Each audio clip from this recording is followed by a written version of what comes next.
Well, if my cows will let me, we're going to do an update video on the cows just as soon as we get out there. We got parts all over the bench in the machine shed. We got equipment laying around everywhere.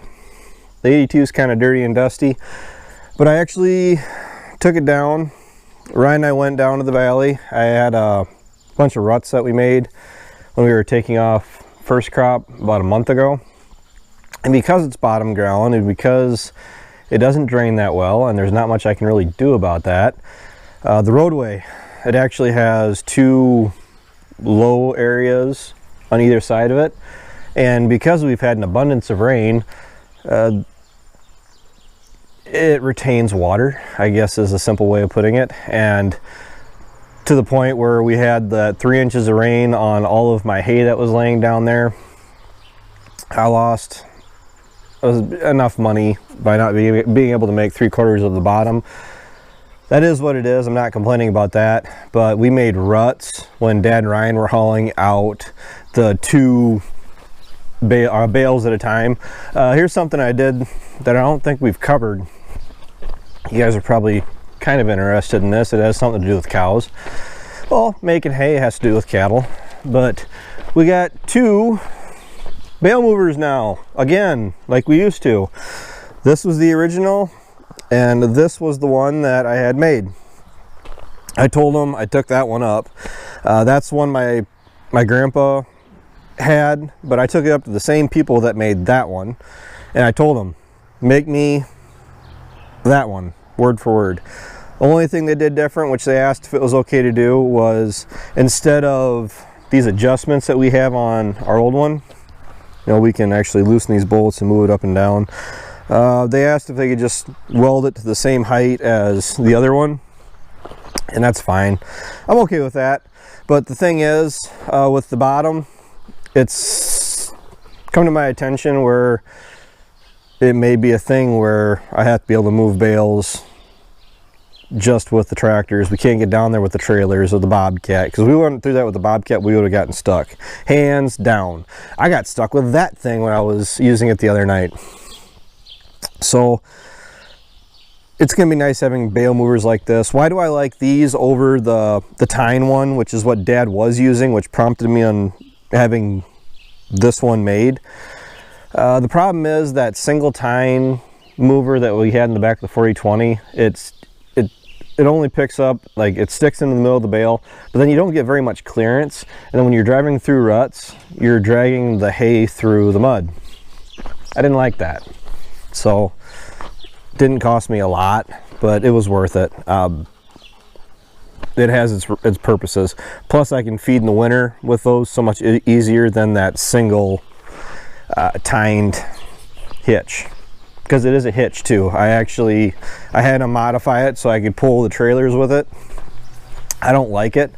I think it's too light for what I want to use it for what I will be using it for. I was bidding on a inline bale trailer. No, I wasn't bidding on it. I was getting really close to it. The only problem is it was a 16 bale twin row side unloading where you self unload it. It was 2 rows of 8, and that's asking an awful lot out of the truck. I'd pull it with the tractor, but then the problem is it's over 40 feet long, so it's kind of unhandy with where I need to take it. So for that kind of money, for what it ended up going for, it went for $9,700. The John BM or JBM, I'm not really sure how you say the name because I always seem to forget, but it's a dolly wagon similar to that, built a lot heavier, a lot sturdier. Really looking into doing something like that where it is actually a dual frame design and getting a hitch welded on, a heavy hitch welded on, with the intentions that I can hook that behind this other bale trailer that I'm interested in.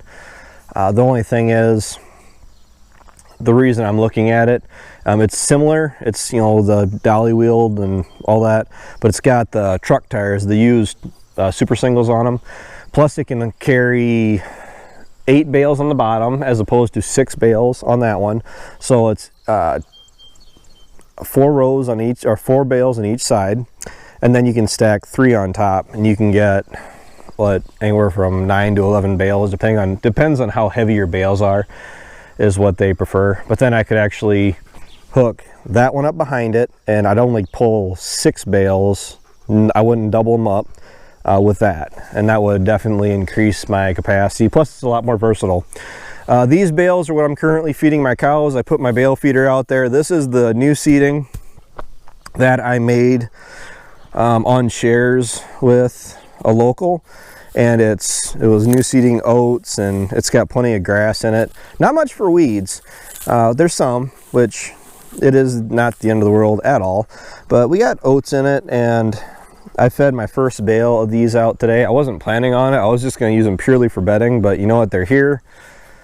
See if the cows are interested in them, and they're currently eating on this bale over my last, that's right, my last junk bale from last year. So the cows don't have to dig through those and chow down on them, which they really didn't have a choice. But now they are ramping up on the next tier of hay that I'm feeding them, of feed quality, which it sounds mean to say that, you know, forcing your cows to, or only feeding the low quality hay first, but the cows aren't getting just low quality feed. It's summer, it's cold out, it is. I'm wearing a sweatshirt. I actually had my heavy coat on yesterday because I was buzzing around on the 4-wheeler, checking pastures and checking hay, and 50 miles an hour across the hayfield, that gets cold quick. So the other hay feeder is out here. We got both of them. Everybody's gonna run because we got that flighty heifer. Am I gonna get rid of her? I had a lot of advice from people saying just to up and get rid of her. It's on my mind. I've thought about it. I may do it. Not really looking to do anything right now. So everybody is just kind of doing their own thing. But seems how, like I just trailed off, they're not getting just these crummy bales, which they weren't getting just these crummy bales. This is the last one. We fed it earlier. This is actually second cut new seeding from last year, and you can see it's got some corn stalks in it and just some crud, really. But they had access to pasture all summer. They kind of got it cut down right now, largely because it's been dry. It has been dry. I haven't had any rain in a week and a half, 2 weeks. I think that sounds about right. They're calling for about 4 or 5 days worth of rain starting 4 days from now. So we have that to look forward to. We need it. We do. We need it. Some of the soybeans are starting to look a little rough. The corn is holding its own. The grass. This video is probably out of order. Excuse me. I'm not sure. But all of the fertilizer that I got put down, liquid, that I put down, a shot of rain on it, and I think the grass will just take off. It already is. Some of the stuff that's been cut, and it's coming back. The new growth is coming back really strong. So here we got, everybody. My ideas and plans with the cows constantly change, and I am kind of floating the idea of doing a spring and fall herd. The way I can do that is if I have my fall herd down at my place, they can be mixed in with my dad's cows. We have plenty of feed down at my place yet, and where are we at here?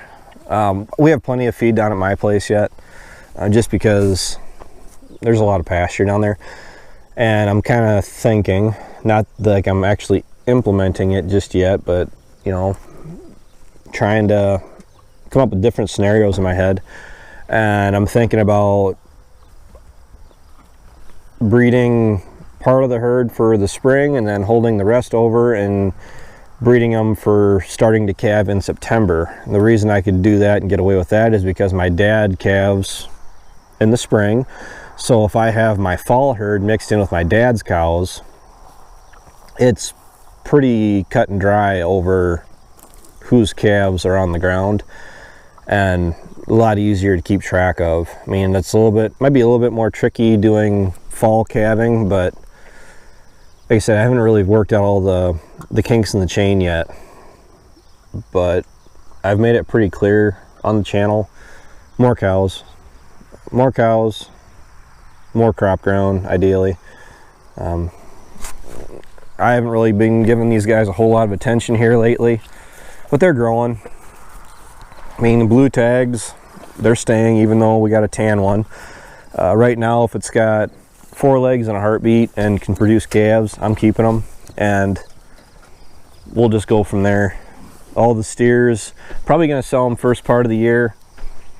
I mean, she doesn't look too bad. The cows are all pretty mellow. I don't have any of these out here that I'm actually like sketched out even being out here. I know it is such a thing that you got to be careful even walking in the lot with some of these cows, because they'll go after you just for being in the lot. I think it was that Dexter cattle, but here is actually some really nice stuff, to be honest with you, for being new seeding. It was overripe, but it's not the end of the world. It's actually kind of warm. The stuff's been made for, how long has it been made? 9 days.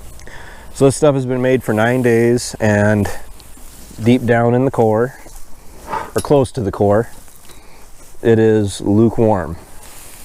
Not hot, not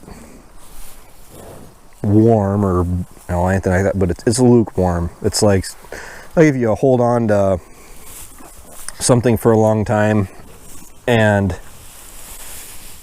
in the middle of the winter you hold on to it for a long time, and the heat in your hand transfers over to it and warms it up. That isn't bad at all, and they really seem to be liking it. The cows are doing good. Looks like they need a trace mineral block, or another trace mineral block. And the calves are doing pretty nice. When am I going to wean them off? I'm not sure. The calving was kind of sporadic, so I'm not really sure where I stand on that, largely because they didn't all calve within 6 to 8 weeks, so they are kind of uneven. But I was thinking September 1st. I don't think it's going to happen. They're kind of small for that yet. Maybe October, maybe November. And see, I even got one with horns back there, so I got to manage for that. But I don't know. I'm just kind of still just content with the fact that I got cows. So even for this, you can see the cows are definitely going for this bale over that one. But nice grass. The oats, it's got the oat straw in it, which they're going through. But even the oats too, they'll go after that stuff. That ain't gonna bother them at all. So then we got more hay over there. I hauled a bunch up. I only used like 1 bale out of that, and the cows are doing good. That's the cow update for tonight. So thanks for watching. Thanks for tuning in. You guys have any more questions about the cattle? Feel free to let me know. I'll try to answer them the best I can. I still think the reds are prettier, but I don't have anything against the black cows either. Maybe that's what I should do. The spring calves will be the red cows, and then the black cows will be my fall herd. How's that sound? I don't know. We'll figure it out. So thanks for watching. Thanks for tuning in. Take care. Take it easy. Keep in touch. I'll talk to you guys later.